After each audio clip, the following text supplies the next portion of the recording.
Hi, my name is Ashley Lucas, and I'm the artist and crafty girl behind LadyLucas.com. Today, I'm going to show you how to shape food to look like a dinosaur.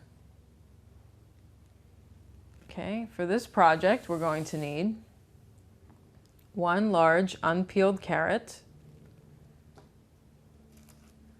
several toothpicks, 2 cloves, 4 peeled baby carrots, and a knife such as this one. Okay, to assemble your dinosaur, you're going to take the large unpeeled carrot on its side and cut a little wedge to make the mouth. I've done this already to show you, okay? When you're done with that, you're going to split some of your toothpicks in half so they have a sharp edge. And you're going to insert them into the baby carrot. The last thing you're going to want to do to the carrot is cut the very edge off so your dinosaur has some stability when it's standing. Okay?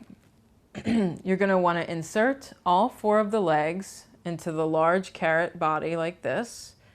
And the last thing you're going to do is put your cloves into the head like this for the eyes. Let me show you after you've done all that. This is what your food dinosaur will look like. And something I like to do is cut up a little bit of cabbage or lettuce or something green and kind of make a bed for him to sit in like this. Okay, it's a great centerpiece for a party, a barbecue, even a picnic. You could make something like this. I hope you enjoyed learning how to shape this little dinosaur out of food. My name is Ashley, and you can find me online at LadyLucas.com.